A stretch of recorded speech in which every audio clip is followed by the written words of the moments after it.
How you feel about the first year of your second term? Amazing. Tomorrow is the first year. Think of it. 1 year. I don't think there's been a term like it. I don't think any president has had a better first year than we've had in terms of success. Again, we've taken our country from a failure with open borders, no business, everything going badly, terrific inflation, the highest inflation in history, prices that are through the roof. And we've brought prices down. We have very little inflation. We have a great economy. And the prices are coming down still further. But I inherited a mess, and now we have the hottest country anywhere in the world. Can you speak to your letter that you wrote to the Prime Minister saying that the Nobel Prize has influenced your thinking on Greenland? No, I don't care about the Nobel Prize. First of all, a very fine woman felt that I deserved it and really wanted me to have the Nobel Prize, and I appreciate that. If anybody thinks that Norway doesn't control the Nobel Prize, they're just kidding. They have a board, but it's controlled by Norway, and I don't care what Norway says. But I really don't care about that. What I care about is saving lives. And I think I've saved tens of millions of lives. If you look at India, Pakistan, just as won 2 nuclear powers, you look at so many of the countries that were in in some cases, a 35-year war, and I got it done. We stopped 8 wars, and maybe we'll be stopping a 9th very soon. We'll see. How do you plan to say to European leaders in Davos when they push back on your Greenland plan? Well, I don't think they're going to push back too much. Look, we have to have it. They have to have this done. They can protect it. Denmark, they're wonderful people. And I know the leaders are very good people, but they don't even go there. And, because the boat went there 500 years ago and then left, that doesn't give you title to property. So we'll be talking about it with the various people. We've had tremendous success, and I've done more for NATO than anybody else. I don't think you'd have NATO right now. I got them to go 5% and pay as opposed to 2% and not pay. I've done more than any other American president for NATO by far. And we'll see how that goes, but Greenland is very important. I'm going to read a few of the samples, but look at this. These are all, each line is something that we did. Nobody did that before. And it's big stuff, too. Look, we have the hottest country in the world. We ended Biden's stagflation. We were in stagflation. That's a disaster. That's far worse than inflation. As you know, he had the biggest inflation in the history of our country. They say 48 years. Pick your choice. But they had the biggest inflation in the history of our country. We have it right down to a normal number now. We're going to get it even a little bit lower. Created super high. What we've done with growth is incredible. We created super high economic growth, and America is booming. It's booming. There are thousands of businesses right now that are being built. Many of the biggest factories in the world are being built right in our country. They're not going to other countries. They're leaving other countries. Fourth quarter GDP is on track to pass perhaps much more than 5% growth, and that's despite the fact that we had a Democrat shutdown. They shut down our country, and we had 5%. Nobody in this room has ever heard about 5%. I think it could be 20% if we do it right. If we don't, every time we have good numbers, they raise interest rates. You shouldn't do it. In the old days, if you had good numbers, they'd lower interest rates, or they wouldn't do anything. Here they try and kill it. They always try and kill success. Over the last 20, 25 years, that's the way. In the old days, if you had good numbers, the market would go through the roof. Today, if you have good numbers, the market goes down. But by the way, we've had the best stock market in history, the best 401ks in history, and we inherited a mess. The numbers that we inherited were way up, and now we brought them, almost all of them, way down.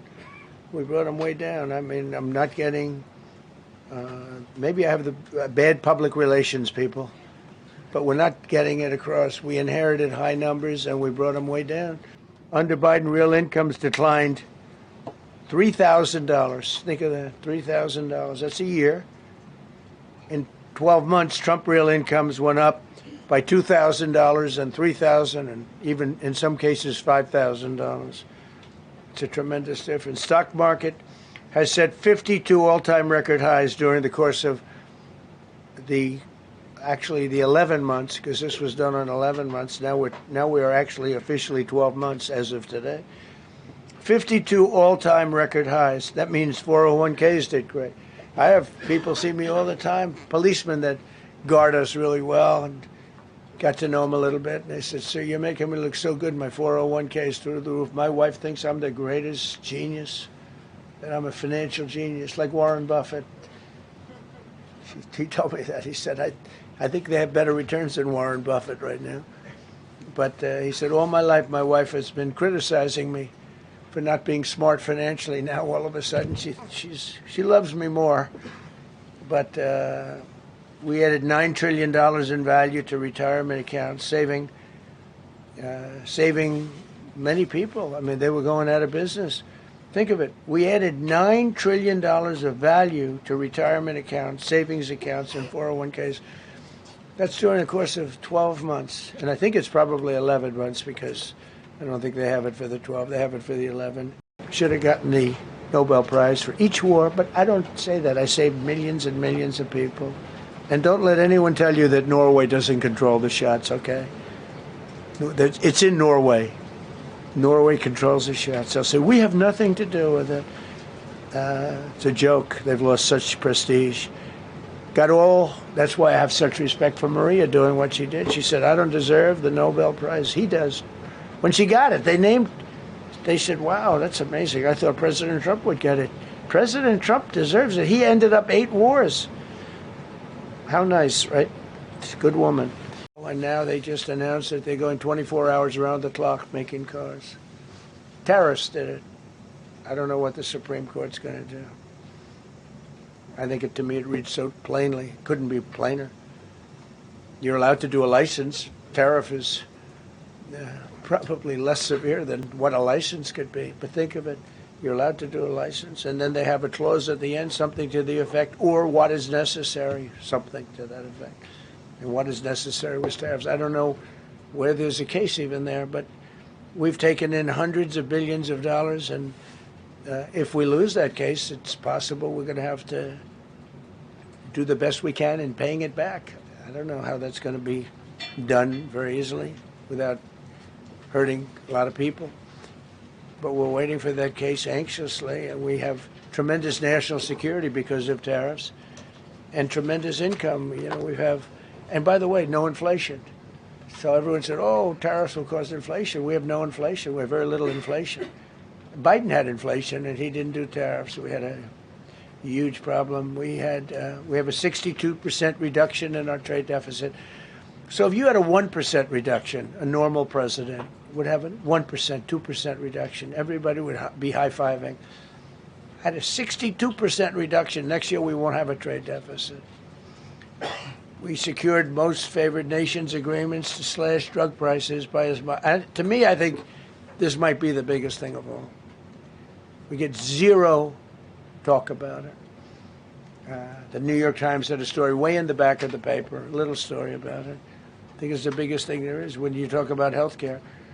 Drug prices will go down more than ever before for any country, because we were priced at such a level that we were subsidizing the entire world, big place the world. We were paying 10, 12, 13 times more than other countries. 13 times more, not 13%, 13 times more. So I'm going to Davos. I believe it'll be very successful, the trip. The country's never done better. We have $18 trillion plus coming in. We've never had anything like it, and no country has had anything like it. Prices are way down. Gasoline now is $1.99 in a lot of places. And frankly, nobody's seen anything like this. So it's really good. But this will be an interesting trip. I have no idea what's going to happen, but you are well represented. Thank you very much. The United States is in the midst of the fastest and most dramatic economic turnaround in our country's history. Under the Biden administration, America was plagued by the nightmare of stagflation, meaning low growth, and high inflation a recipe for misery, failure, and decline. But now, after just 1 year of my policies, we are witnessing the exact opposite. Virtually no inflation and extraordinarily high economic growth. Growth like I believe you'll see very shortly our country has never seen before, perhaps no country has ever seen before. So what we have gotten out of NATO is nothing except to protect Europe from the Soviet Union and now Russia. I mean, we've helped them for so many years. We've never gotten anything, except we pay for NATO. And we paid for many years until I came along. We paid for, in my opinion, 100% of NATO because they weren't paying their bills. And all we're asking for is to get Greenland, including right title and ownership, because you need the ownership to defend it. You can't defend it on a lease.